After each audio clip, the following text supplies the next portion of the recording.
Today I'm going to show you one of many simple strategies that anyone can use to outperform the market with absolutely no effort on their part. I will also prove that this video strategy has worked in the past and explain why it continues to work for any doubters. As a former doubter of this strategy, I hope you enjoy this video and I hope what you've seen on your screen has piqued your interest. Let's get started. The strategy that has crushed the stock market from a nominal return perspective is called the momentum effect. This strategy was studied by Jagadesh and Titman in 1993, and here's a summary of what they found. They found that they could split the best performing and worst performing stocks over a given month into two separate portfolios. Then they found that the best performing stocks continued to deliver amazing returns over 1 month, 3 month, and even 12-month holding periods. In addition, the worst performing stocks that month continued to perform poorly. So why does momentum work? Before I explain how you can use this strategy to make a significant return in the stock market, I want to explain what underlying factors contribute to this strategy's phenomenal success.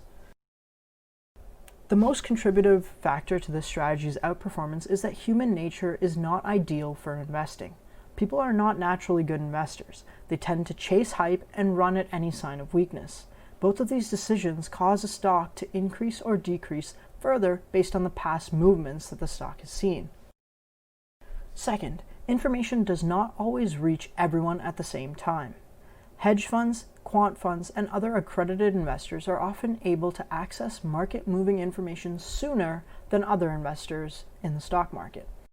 This allows them to get the information, factor it into their projections, and then either sell or buy units of the stock. If it was good news, these funds begin buying up additional units of a stock. Its price should increase given the increased demand. Within a matter of hours or days, other institutions will get access to the same information and will act accordingly, further pushing the prices up or down.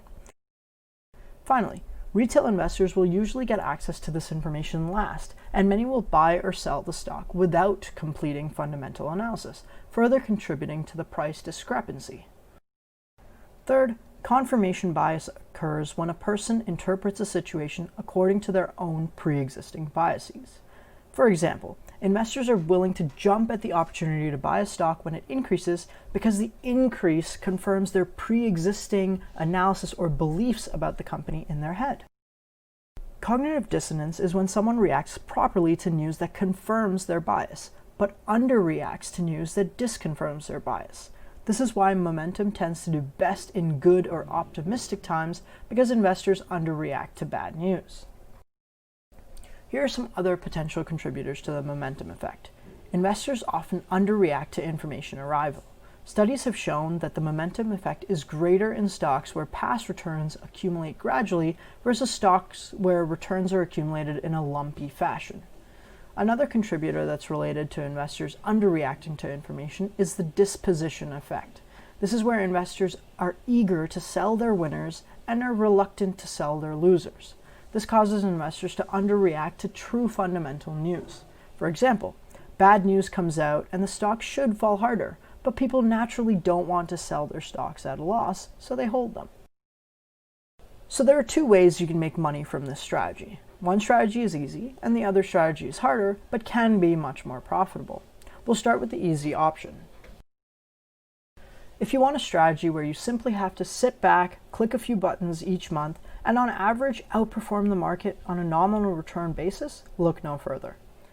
MTUM is an ETF that performs this momentum effect strategy using a long-only approach. This means that the ETF buys only the winners or the top gainers on a predetermined rebalancing timeframe.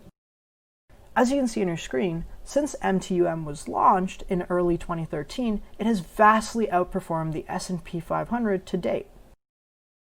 The second strategy is a more risky way to use the momentum effect, but it's also the way people with no upfront capital can outperform the stock market if they're willing to take the risk.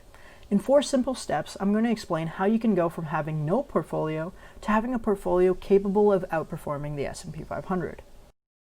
The first step is you need to short the top 10% of worst performers over the past quarter. Second, using the funds you get from shorting these top 10% of worst performers, you buy the top 10% of best performers over the past quarter. Third, Every 3 months, you repeat steps 1 to 2 after selling the winners and covering your short positions. Fourth, based on your experience and data analysis, you can decide how you want to change your strategy. For example, you can perform this strategy with the top 5% of each cohort, or just use 6 months as your rebalancing period, whatever seems to be working for you or what your data analysis points to be most profitable. The chart on your screen now shows how this strategy has destroyed the S&P 500 returns since 1928. So a momentum strategy can also be performed when thinking about a theme.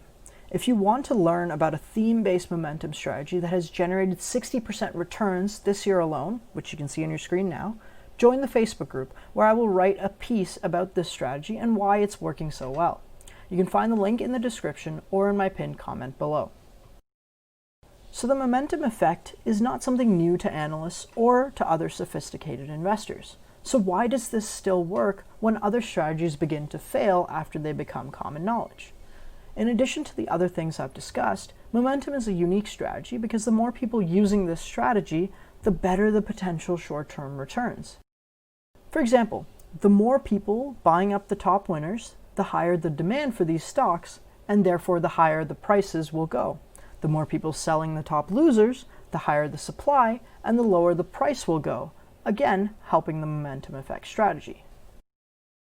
I will never fool my viewers into thinking that there is ever a free lunch in finance. If something seems too good to be true, it probably is. So here's the issue with momentum and why it shouldn't make up your entire portfolio, but only a piece of it. Momentum is a short-term investment strategy for good reason. In the long term, this strategy doesn't work, and something called mean reversion occurs. This is where over the long term, short-term winners revert back toward their average price, and the same occurs for the losers. So if the timing of momentum doesn't work out well, the strategy can have 2 times the negative consequences if the portfolio is both long and short. This volatility can destroy a portfolio because shorts have no theoretical limit on the losses you can realize. Remember, momentum produces amazing nominal returns, and the word nominal is important. These are not risk-adjusted returns. So while momentum looks to be crushing everything else on my list of strategies to show you, it is not the best from a risk-adjusted basis. But don't worry, there's lots more to come on my channel, so if you don't want to miss it, hit that subscribe button and the notification bell so that you never miss another video. There's one other thing that you should know about momentum. It has some of the worst crashes in bad times. For example, in 1932, momentum portfolios fell by 72% in just 6 months. This was not a one-time event because again in 2009, momentum portfolios fell by 56% in just 8 months. So, if you get stressed out when you see your investments drop by over 50% in a few months, momentum may not be the right strategy for you. So there it is. A way to outperform the market without having to pore over numerous research reports, 10Ks, etc. However, in my personal opinion and experience, nothing has ever come close to replacing fundamental analysis in the long run.